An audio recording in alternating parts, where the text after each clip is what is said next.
Hello, Dee Dee. Dee Dee? Can you hear me? Is your sound working? I can hear you just fine. Okay. Hello. How are you? How do you think I am, Eric? Well, that's why we're meeting. Hopefully we'll be able to get everything cleared up. Hey, Hello, Janine. Dee Dee? Dee Dee, is your sound on? It's on, Janine. Let's go through the events of what happened to see if we can. Janine, is that box what I think it is?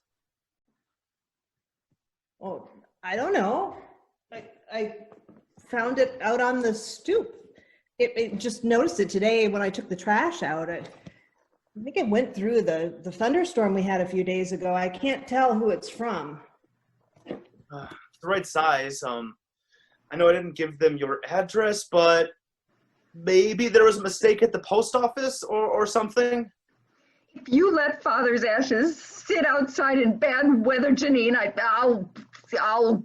Do what, Dee Dee? Dislike me even more than you already do? How shall I ever go on? Just open the box. Okay.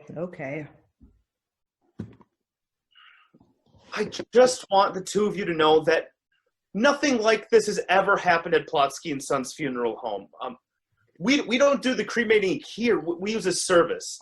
I've even used them personally for a pet hamster, and as far as I know, they sent me back the right ashes. As far as you know? Even if we got the ashes, they may not be the right ashes? Oh, no. They're very careful. Pets are different because they do a few at a time and just have to keep the pile separate. People, they do one at a time. My father was not a large man, Eric. If they were in a hurry, you could probably fit him and an emotional support menagerie in, what, the oven? We don't like to call them ovens.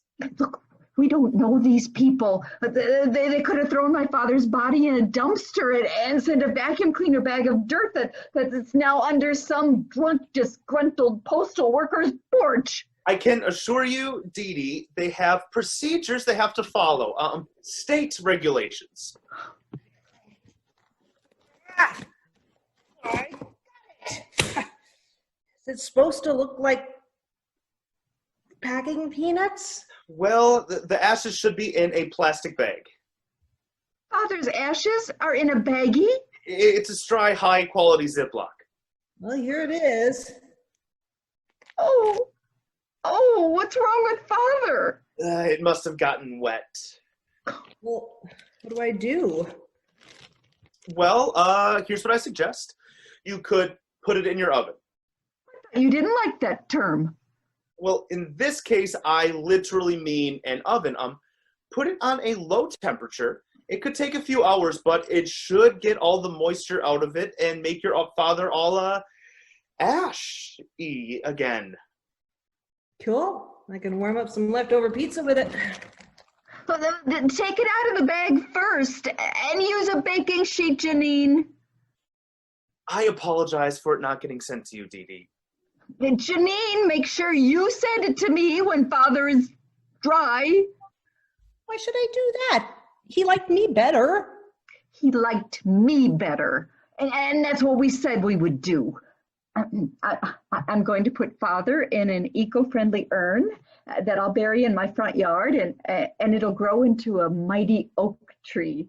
Father loved trees. Father didn't love trees. Well, maybe love is too strong a word. Father loved hookers. Why don't I find a dead hooker, put Father inside without the baggie, he never used one, and bury her in a playground and let a chlamydia tree grow. Your grandchildren can come over and play on it. My grandchildren will go nowhere near your chlamydia tree. Eric, I'm so sorry you have to hear this. My father did not love that horrible word that Janine used. He visited an intimacy coach because of some problems he was having, and it was affecting his relationship with our stepmother. How do you think our third stepmother met our father, Dee Dee? She was giving $10 hand jobs in the parking lot of Arby's. It was love at first yank. She poached money out of his wallet. You know, I think I'll drop off and let you two. Eric, do you know why Dee Dee only refers to her as stepmother? She was. Well, one of them, yes, but it's because you don't remember her name. They were married like 5 minutes. She didn't even care about the ashes. And her name is Cinnamon. Nope. Close. Cardamom.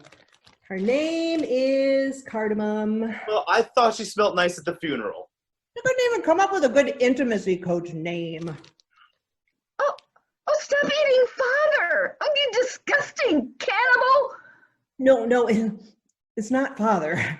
I was wrong. It's a cheese curd. One giant cheese curd. They all melted together. Yeah, you probably shouldn't eat that. It tastes better than it looks. Pepper jack, pimento, rye. I'm a bit of a connoisseur, a VIP member of the Wisconsin Cheese Curd Club of the Month.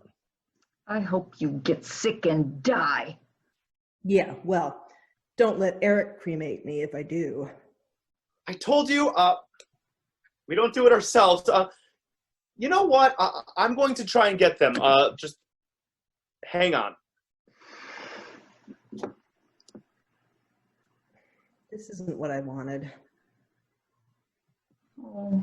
We shouldn't be arguing like this.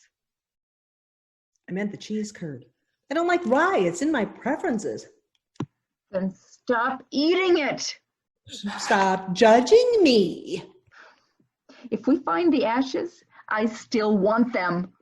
Yeah, sure, I don't care. But stop kidding yourself about what a wonderful guy he was. He sold the fanny pack factory, cashed out and squandered our inheritance, and spent the rest of his autumn years calling himself the Caligula of Kenosha. But I saw a man who cared about his family and his employees and worked really hard to put food on the table. He may have had his lapses, but I saw a man with a big heart. Oh, so big it exploded like a beached whale on a stick of dynamite. Janine and Dee Dee, this is Angela. Hello, Dee Dee and Janine. I'm the manager here at Ashes to Ashes, Trust Our Dust. First, let me tell you, I am sorry for your loss. I have some good news and some bad news. We found your father's ashes. I have them right here. I can get them in the mail to you today, Dee Dee. What's the bad news? He's not all there? Never all there. He's all here and plus a bonus, if you will. We had a particularly busy week, what with all the COVID-19 cases. Hoax! Anyway, one of our workers, who has been fired, tried to expedite things. Since your father was on the petite side, he placed him in the oven. Owen, I knew it. With a miniature pony named Daddy's Girl. I'm so sorry. That's what caused the delay in getting them sent. We separated them as much as we could, but there is no way to tell which is father and which is miniature pony. I think the old man would be okay with that. Along with hookers, he loved the ponies. Oh, he liked to bet on horse races? Nope. Well, Angela, thank you for being honest with us. You didn't have to tell us. It's actually the law, and we've had a few violations in the past. If I could be sure I could get away with it, I would totally lie to you. That reminds me, Eric, you probably got back the ashes of a boa constrictor, not a hamster. Oh. Poor Walter. Thank you, Angela, for your court-ordered honesty. It's appreciated. Well, I'm glad this clears everything up. Dee Dee, I hope we're on better terms, and I hope that tree of yours flourishes and is STD free. Janine, good luck to you and your curd. You deserve each other.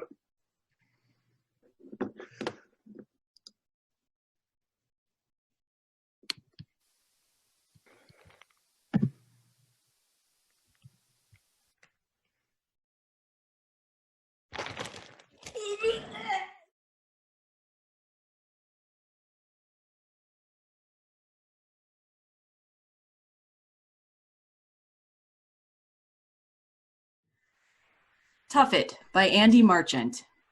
Characters: Freddie, a survivor. Ricky, a survivor.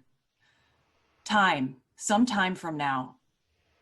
Place: an abandoned factory after a catastrophe has turned the majority of the world into a destructive, mindless horde of savage creatures. Ricky is sat on a chair in an area of an abandoned factory. A backpack sits by their legs. Freddie enters, carrying their own pack. Hey. Hey. Anything? Nothing here. You? Nothing also. Shit. It'll be here. You say? It'll be here. So will they. Eventually. It will be here before they get here. You have no possible way of knowing that. It will get here soon. Say it. What? Say it back to me. I want to know you've taken in what I just said. It will get here soon. There. Better? No! Why would that make me better? I'm just repeating your empty assurance. I don't actually know that it will be here soon any more than you do. I don't know that it will arrive before they do any more than you do. I have no knowledge about anything because we know nothing. We're just sat in this creepy old damn building, literally waiting for the boat to come in.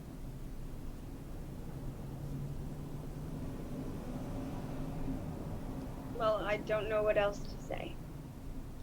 I know. I mean, I want to say something.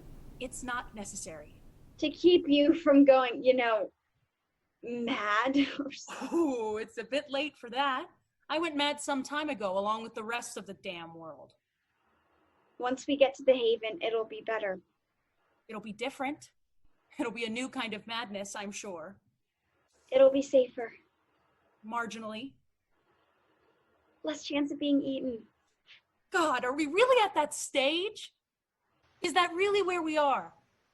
When I was little, when I was playing with teddy bears and toy cars, I never once imagined what my adult life would actually be. I thought I'd be a police officer or a gas station attendant or a film director, just because I wanted to wear a cap to work. I never once imagined that the new normal would be to aspire to live somewhere where you don't get eaten.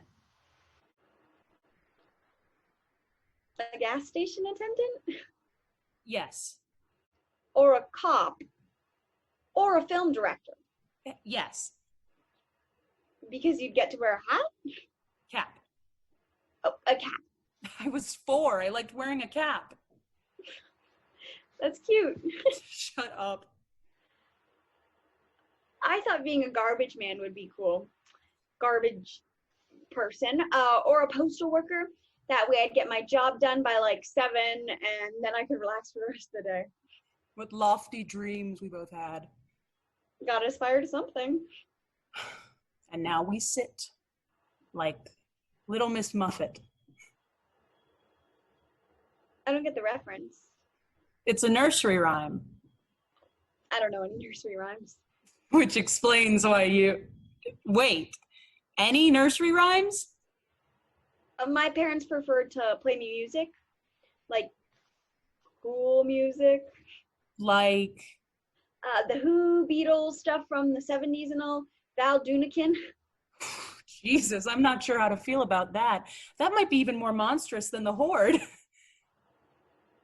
Hey, those are my parents you're talking about. Sorry. Do not, even as a joke, compare them to the Horde. Sorry. I'm sorry.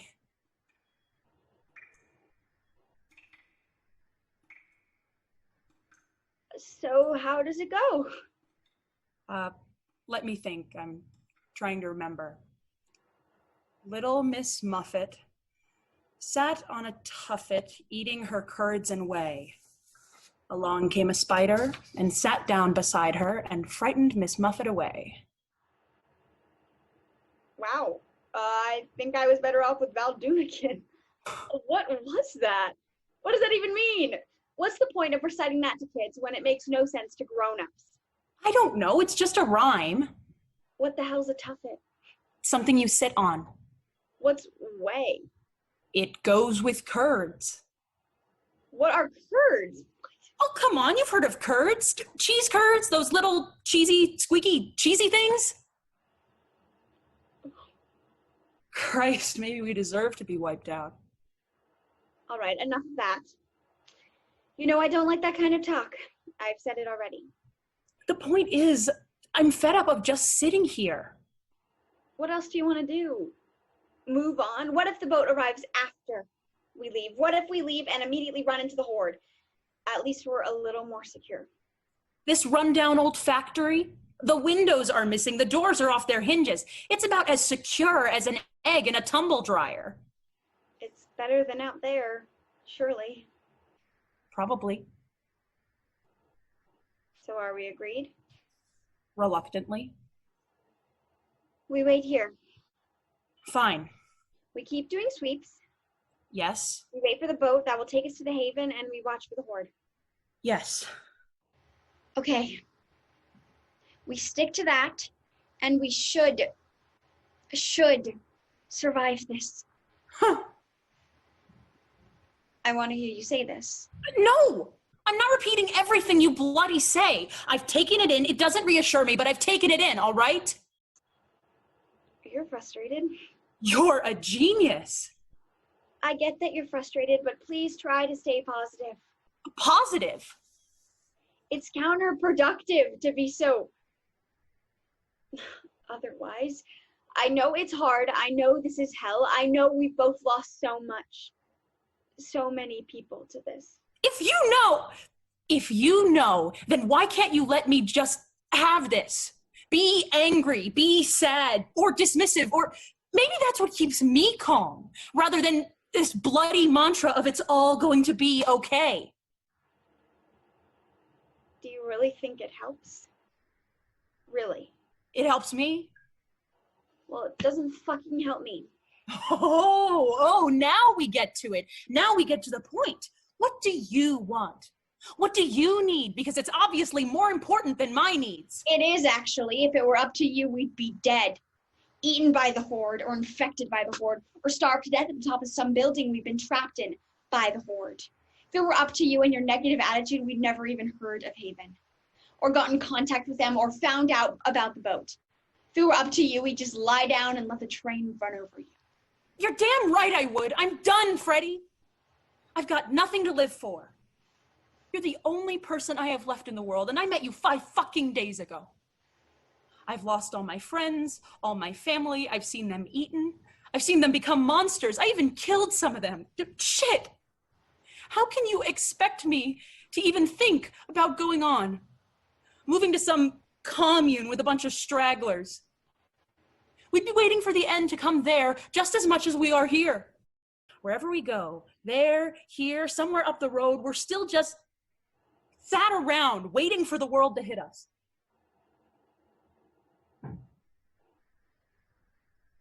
Like Little Miss Muffet. Muffet. Oh, and her Tuffet. Waiting for the spider. Eating cheese curds and whatever the other thing was. Way. Yes. I miss cheese. God, I miss cheese. Little Miss Muffet sat on a tuffet, eating her curds and Way. Yes, way. Along came a spider who sat down beside her and frightened Miss Muffet away. Silly nonsense, but I like it.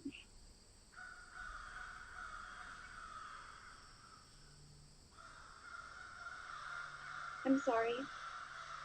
I'm sorry. I'm just trying to survive. I don't know if I want to. You have to. This can't be how we end humanity. Why not? Did humanity ever really care about itself until it was threatened with extinction? I mean, the horse had already bolted. People tried to get people to care about other people, but they wouldn't listen. Then maybe this is a chance to start over. Be better. Do you really think we can be? I have to believe that we can. And I want you to believe it too. But I won't put any more words into your mouth. Ricky steps closer to Freddie and hugs them. What? It's all right. I don't know what's going to happen, but in case, I just wanted to make sure that I had one last moment like this of warmth, of human contact and friendship, and they break the hug. Sorry. Silly moment. Sorry. It's all right. We need moments like that. We need that connection. That's what I'm talking about.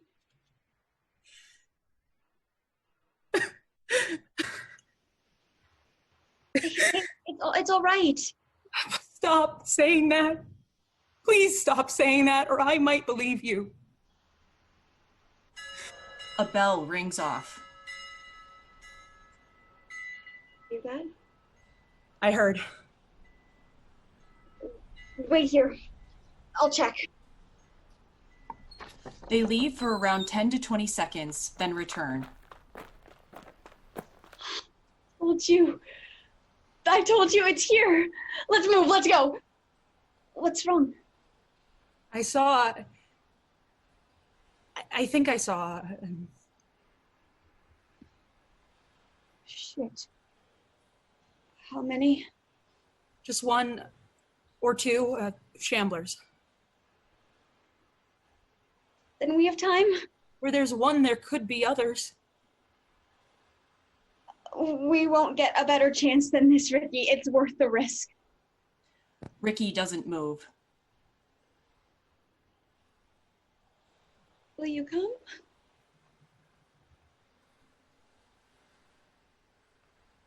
Please, please, will you come?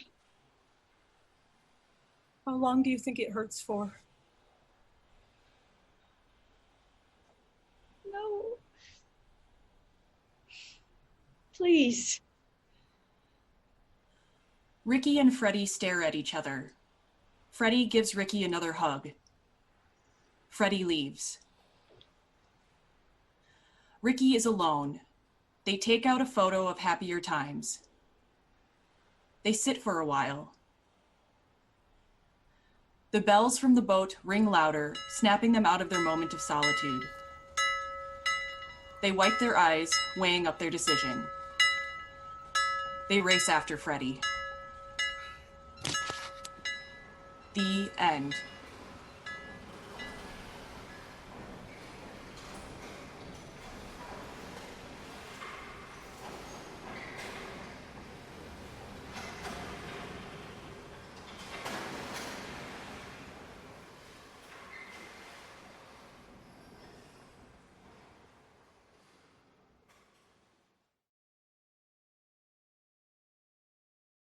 Pre-Paradiso by Layla Diaz.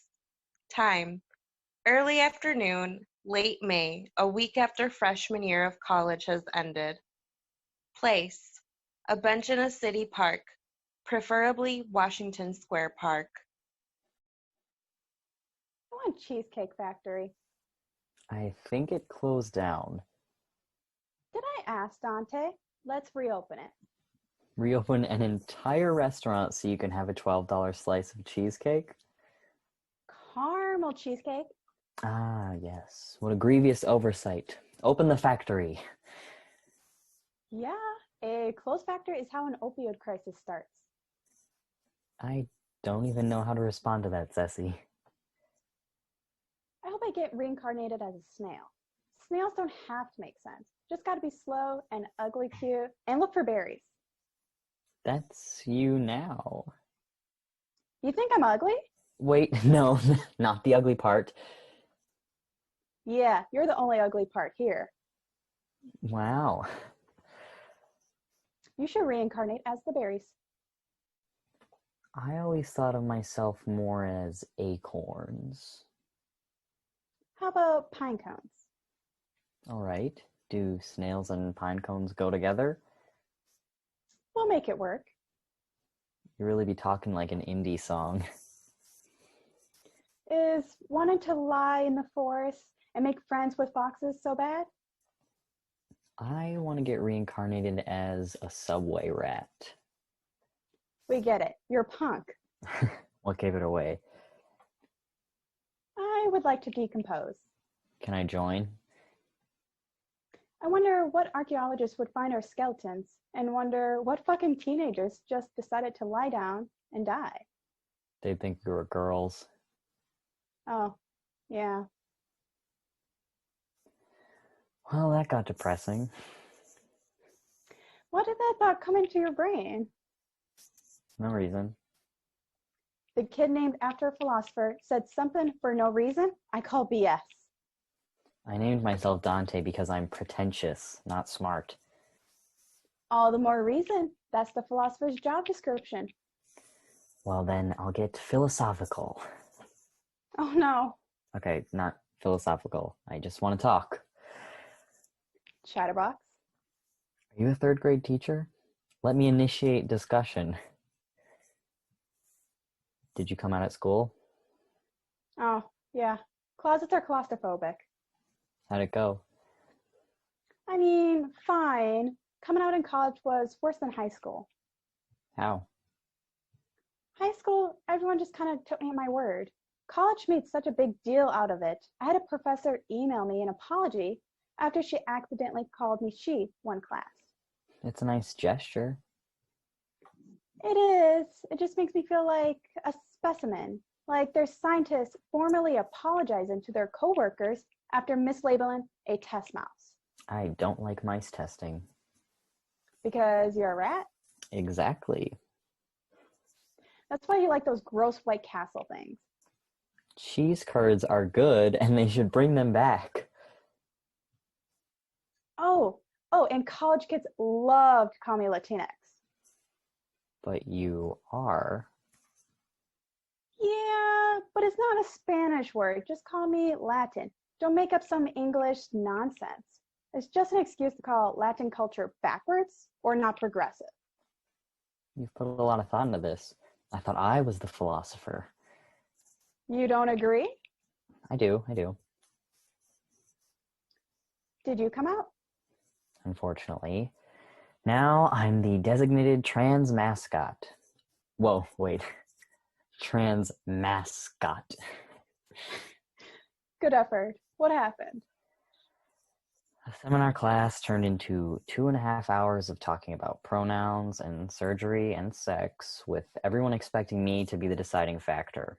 One dude even argued I can't be trans if I use they them pronouns, and I had to spend 20 minutes explaining trans masc versus trans male. I'll beat him up. I'm sure you will. I so did not sign up to be a topic of debate. Well, let's go back to my plan of lying down in the forest. The bugs won't debate, I promise. But they will bite. So abandon thy mortal vessel to attain the favor of lovely Aphrodite. I don't think Aphrodite is watching us. She always is. I wish that were true. Huh? Nothing. Are we gonna do this again? Nothing is ever nothing. Dating while non-binary. Discuss. Sucks. Awful. 0 out of 10. Elaborate.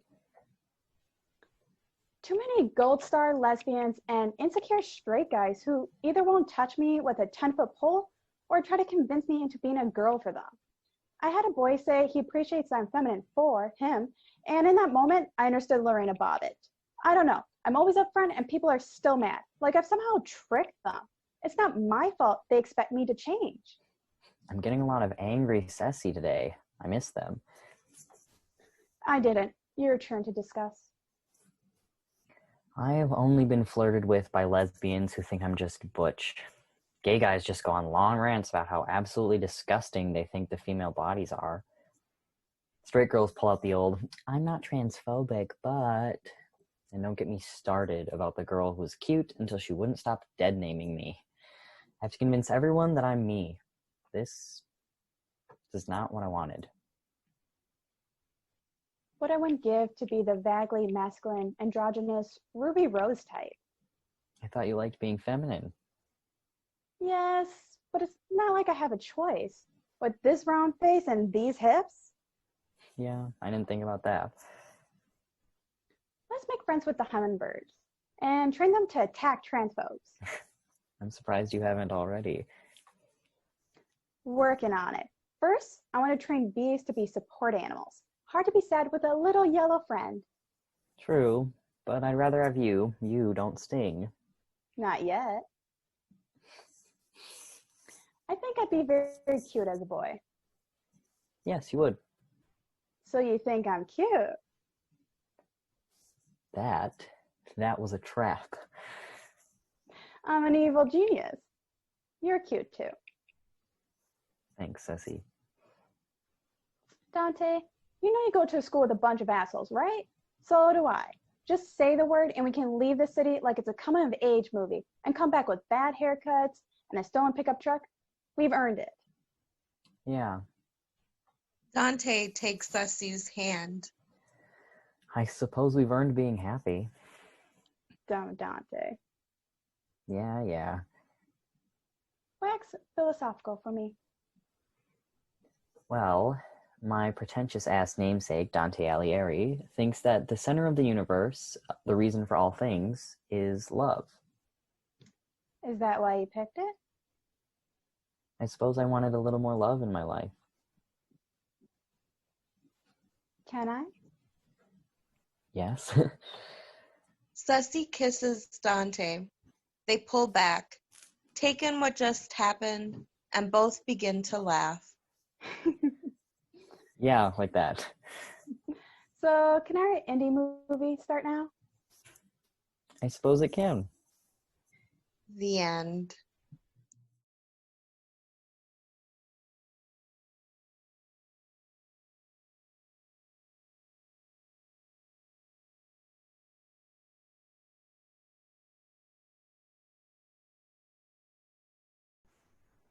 Leave No Trace by Lauren Lierman. Time, roughly lunchtime on a sunny summer day. Place, the factory. Ruins of an old factory that has been retaken by nature. There should be several concrete structures, lightly covered in moss, with small trees dotted throughout. Lights up. Ambient noise plays throughout, including the light sounds of bird calls and faint running water. Enter Kristen. She is heavy laden with a large backpack and looks relieved to have reached her destination. She plops down on a concrete structure and sighs contentedly, sliding her pack off of her shoulders and resting it on the ground.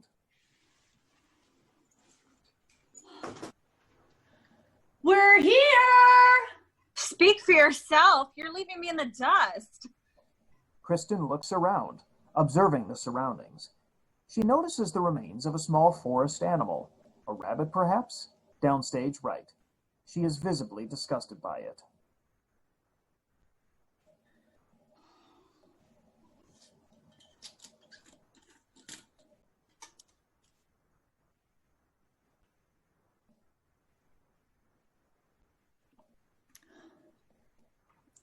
You need some help over there? It sure is taking you a while. Zoe enters, looking exhausted.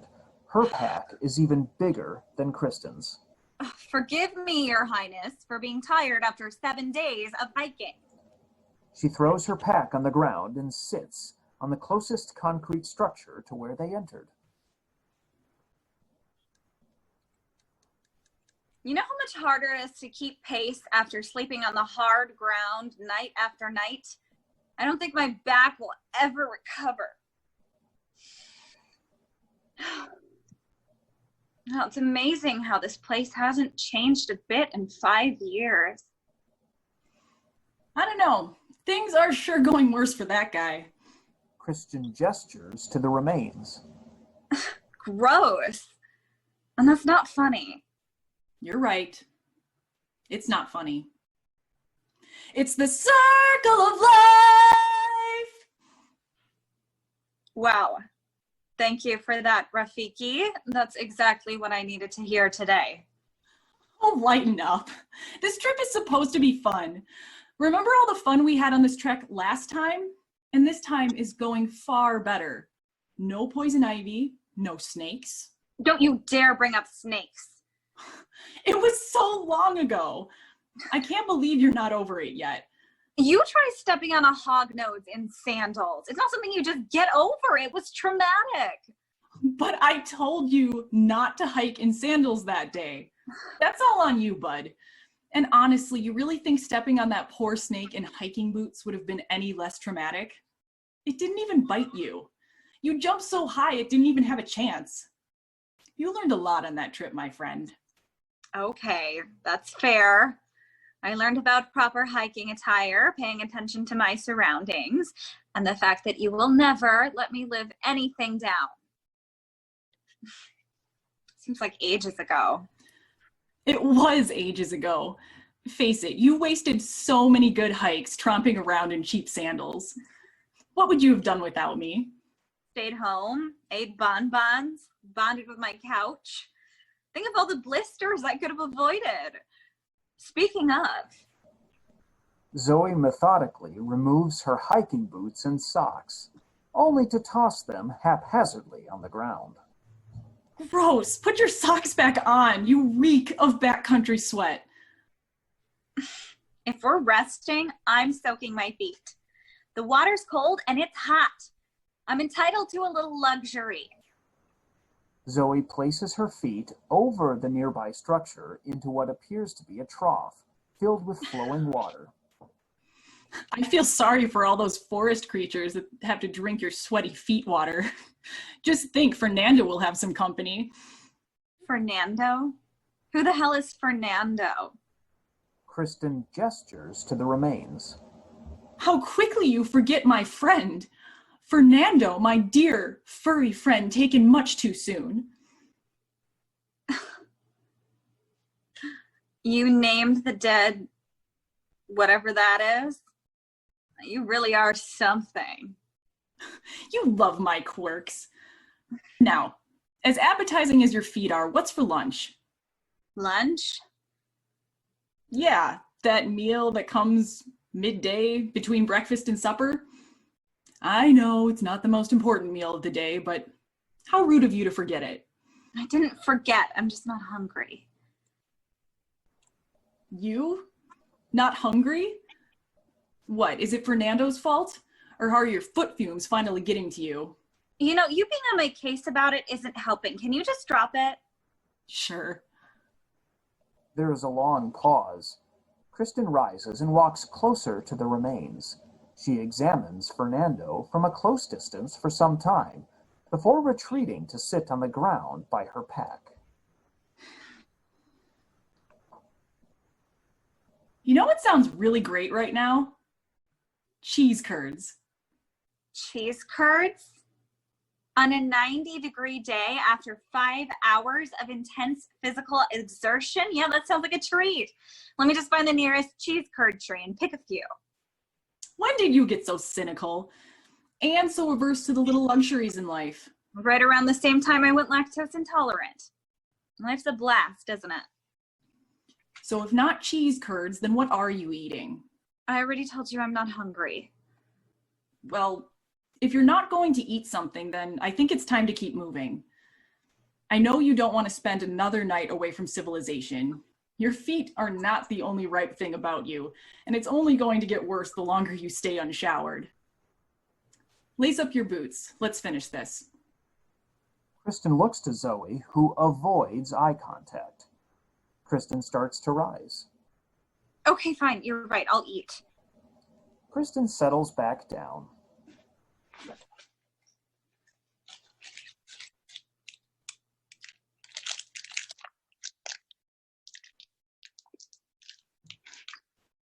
There you go. Maybe that'll improve your mood a little bit.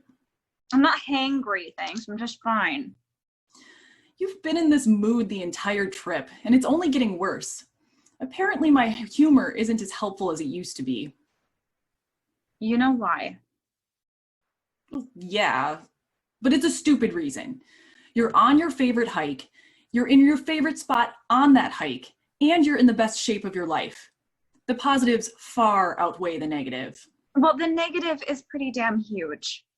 And shitty. Don't tell me how to feel. All right. I just don't see why dwelling on it is worth it. It's not going to change anything. Because I just feel upset, okay? Drop it. Fine. It's fine, I'm sorry. Stop being sorry. There's nothing to be sorry about. Just drop it.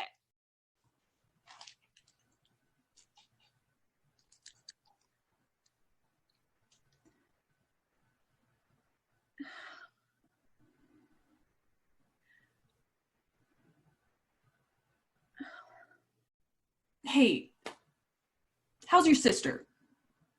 Huh? Your sister? Oh, Linda? No, I meant your other sister, Fernando.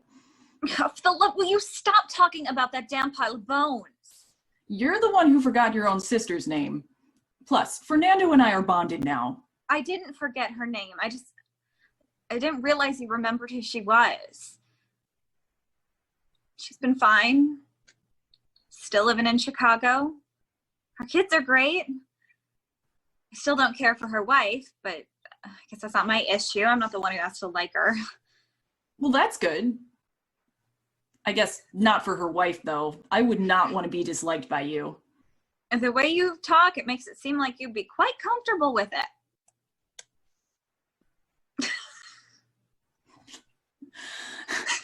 About time you smiled. I've missed it. Yeah, well, savor it while it lasts. Well, let's make it last. Hey, I know. Remember the first time we found this place? Seems like yesterday. Well, in my mind, at least. I can feel a difference in my knees. Oh, enough with the body talk. You can't expect to have the body of a 15-year-old. Let's focus on the memories. Tell me what you remember. Well, we were fresh out of water, for a start.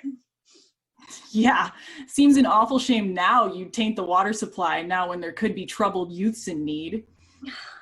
Zoe rolls her eyes and pulls her feet out of the spring while continuing on. I was too afraid to drink from the spring. With all this rusty equipment around, who knows what could be in the water supply? But you told me to trust you. And that filter of yours was magic. I've never tasted better water in my life. Magic, charcoal, same thing, right? You're not wrong. It was kind of amazing. That was the moment, you know? What moment? The moment I fell in love with hiking. Hundreds of dollars into equipment. And appropriate footwear. I still wasn't sure how I felt about hiking. This place sold me on it. Not the mountains, not the rivers, the factory. There's something so cool about nature reclaiming what it's owed and coming back stronger. I wonder how much longer this will remain this way. Well, it was built over 100 years ago, and it's still here. I think it's safe to say you won't have to worry about it being gone in your lifetime. I don't want to think about that. Okay, happy thoughts. What about the time we thought a winter hike was a good idea? You told me it wasn't going to be a big deal. That people do overnight winter hikes all the time. I can't believe I believed you. Well, it's true, they do. Yeah, but clearly those people are part polar bear or something. I thought it was going to freeze to the ground. We made it 1 mile. Less seasoned hikers have done more, and in sandals even. Hardy har har. You know I wasn't built for winter or summer. I need a consistent 60 degrees. That's the life. Zoe begins to put her socks and boots back on. Ah, yes, so particular. You've done just fine. You've exceeded all expectations. Oh, there's expectations now? Well, appropriate footwear is a pretty big one. Check. Both hikers go silent. The wind picks up a little bit. They sit for a little bit before Kristen rises from the ground. Well, I think it's time. No. You're done with lunch. You put your boots back on. There's 8 more hours of daylight left. I know you want to eat dinner at home and not at 10 tonight. I could eat dinner that late. That's what they do in Spain. Ah, yes. I forgot that the North Woods in Spain are basically the same. Forgive me. Come on, the longer you wait, the harder it'll be. It's already hard. And you can do hard things. You've done hard things.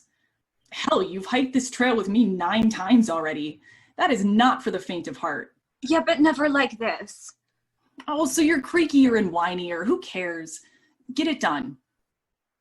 It's more than that. I know, but you've got this. I don't think I do.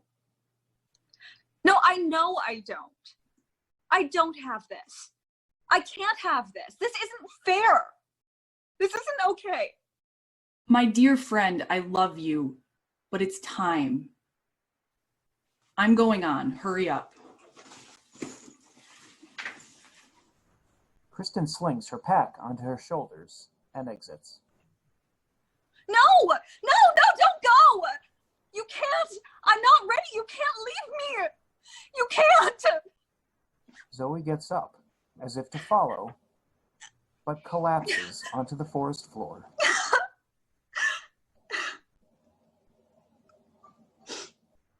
She drags herself over to her pack and rustles around. She pulls out a small mason jar filled with ashes. It is an urn.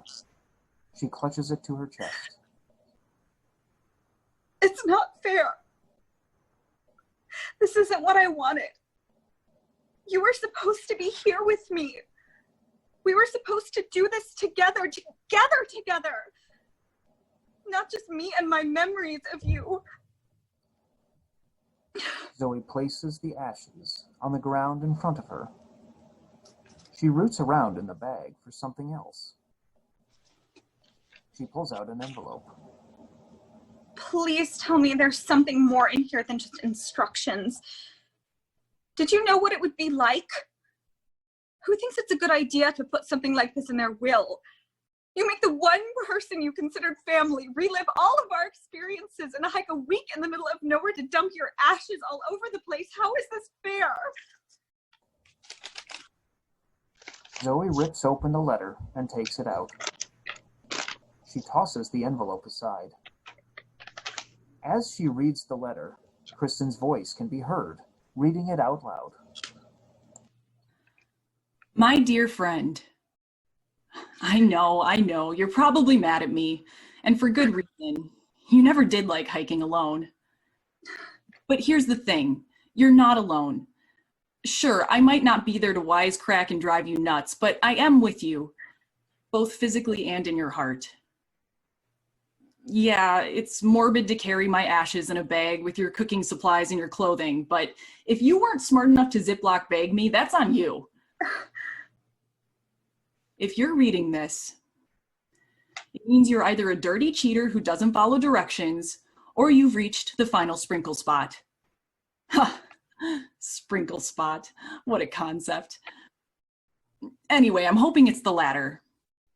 This is where the rest of me goes. Now, what the rest of me entails, I don't know. I'm really hoping it's the best parts of me. You know, I did have a rockin' butt all the way until the end. Okay, the more I think on this, the weirder it gets. I just keep thinking of an eyeball and an arm on top of the ridge just lying there.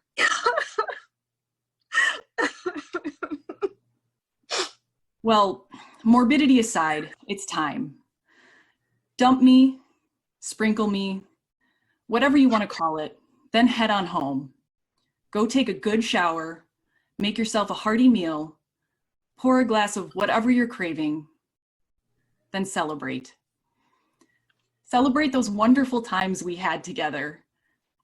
Then come out here and have those times with somebody else. Teach others to love the trails, just as I taught you to. Be sure to say hi when you're here. I love you, my friend. P.S. You still won't be alone. If you haven't already noticed, there's still something in the envelope. You still need to work on those observation skills. Zoe pauses, then scrambles for the envelope and looks inside. She pulls out a necklace, a small vial of Kristen's ashes. She puts it around her neck.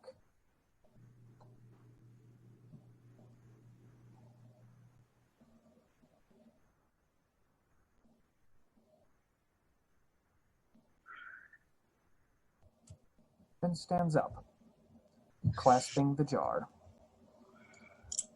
She sprinkles the jar's ashes on the ground around her.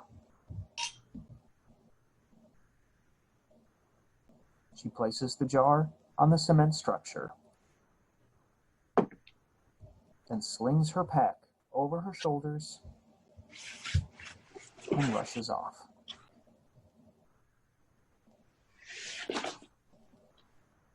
Kristen enters and looks at the jar. Well, I guess we're still working on that whole leave no trace concept. Come on, Fernando. Let's go home. The end.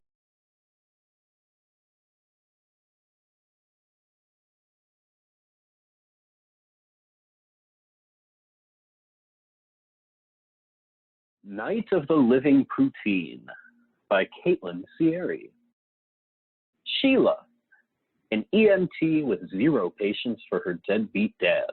She's also vegan. Mort, Sheila's deadbeat dad, who's trying to get back in touch with his daughter. He has no idea how much has changed since he left. And Gina, a waitress who wanted to be a professional wrestler, but that career ended pretty quickly. Setting, the Cheese Curd Factory, a bougie poutine restaurant.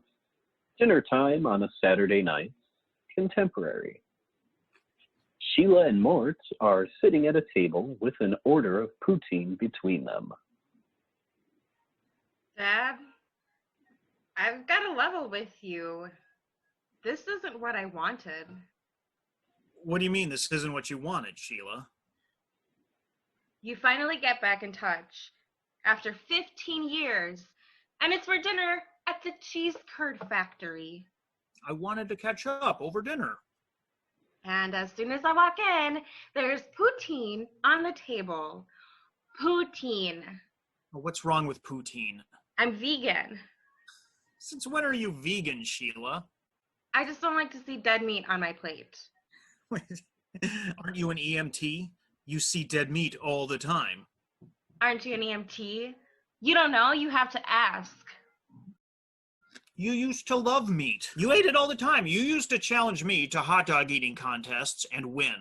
I was a child then. Things change. You're a grown woman with a grown woman's appetite. You need to eat. Did you just touch me with that French fry? Oh, geez, I didn't think your vegan thing went that far. Did you touch me with that beef? Tell me you didn't touch me with that beef. Look, Sheila, it's just a French fry with beef gravy and cheese curds. What's it gonna do, bite you? You say that now.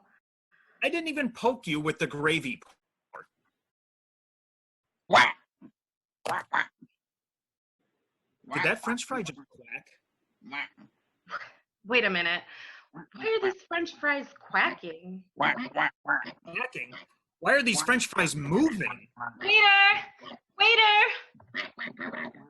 Sheila, our fries are alive. Why are you calling the waiter? We should be calling animal control or the news. Sheila takes out a packet of oysterette crackers from her purse and gives them to Mort. Just crumble these up and feed them to the fries. Sheila, Waiter! I don't think you understand what's going on. The fries are moving. Waiter! Mort sighs and crushes the oysterettes into crumbs. Mortified, he feeds the crumbs to the fries. The fries gather around the crumbs and start eating them. They still quack occasionally. Good. They're distracted. Now scoop them back into the basket. Why can't you do it? You're a first responder. If my hands touch the beef gravy, it'll make things worse. What could be worse than living French fries? Patrons at other tables scream. Their fries are quacking and moving too. Mort sees this and begins corralling his poutine back into the basket. You really don't know anything about me, do you? Of course you don't. You left when I was 10. Jesus, Sheila, please just tell me what is going on. When I turned 13, I became a vessel for ungodly powers over life and death. All the time. And I couldn't turn it off. Which meant that every time I ate dinner, it would crow and moo and scratch and bite until I spat it out. And so would Mom's dinner. And every single dinner that animal was used in. One time, an entire family got attacked by Nathan's hot dogs because they came from the same pig as the bacon in my grand slam. So, when you eat meat, you raise the dead? Didn't you talk to anyone about this? I tried calling you, but you never answered. Well, why didn't you tell me before I ordered the poutine? Why didn't you ask me? The minute I said I was vegan, you literally shoved the poutine in my face. I thought you were trying to piss me off. Get back at your old man after he left. You wish I cared that much about you. I just don't like hurting my dinner. Gina approaches the table with a money apron and a name tag. She sees the pandemonium. Can I help you? Oh, thank God. Could you tell me what's in that poutine? Well, we get russet potatoes, fry them in duck fat, sprinkle in some Himalayan rock salt. Of course you fry them in duck fat. It's not like you've got enough dead animals in that gravy. It doesn't usually make them act like actual ducks, though.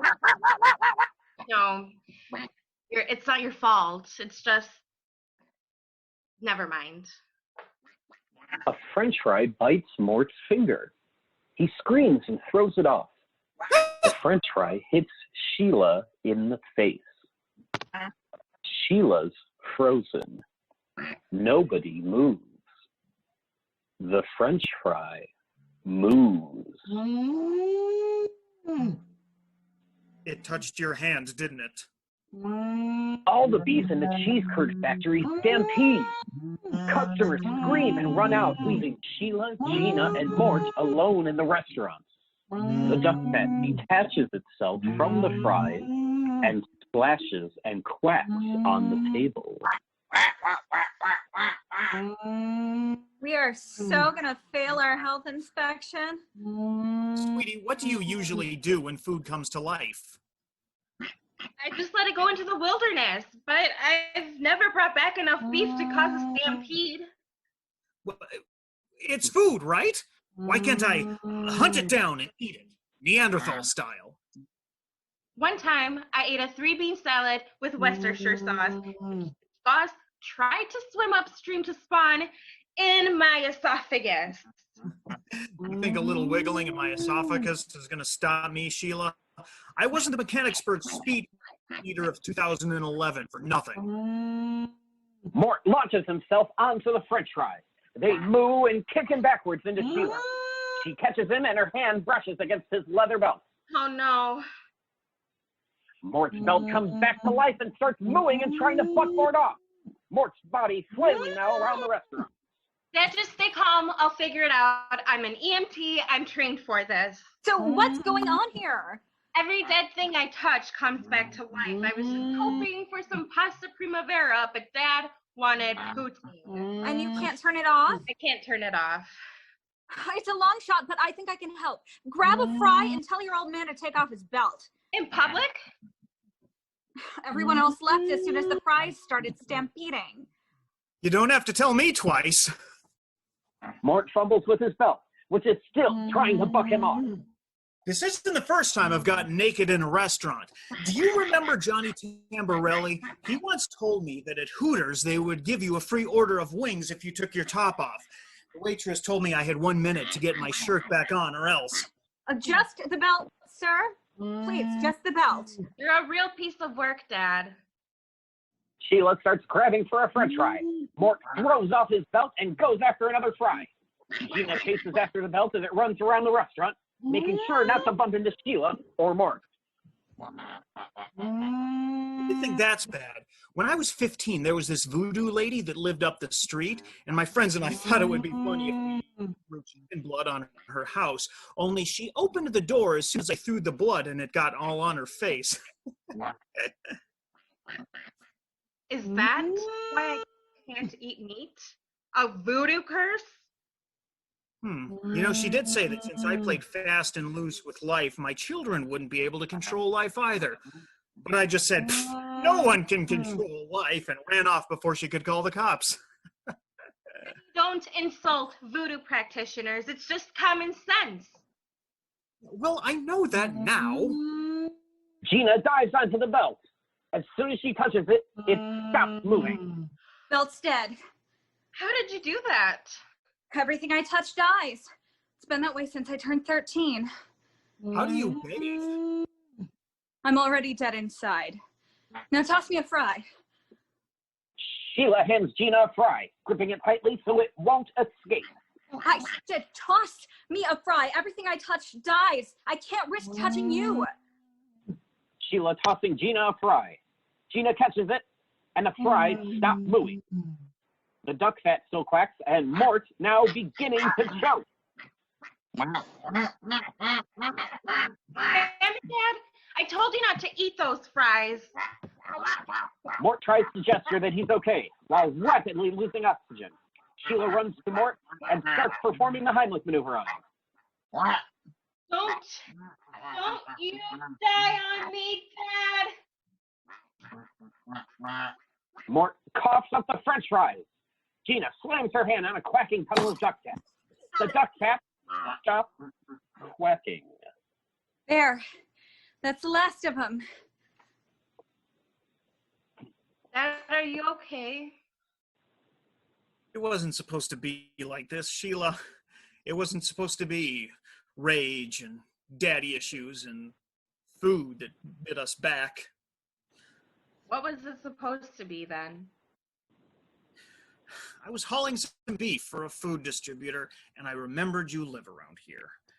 I guess I just wanted to make sure you weren't as much of a screw-up as your old man.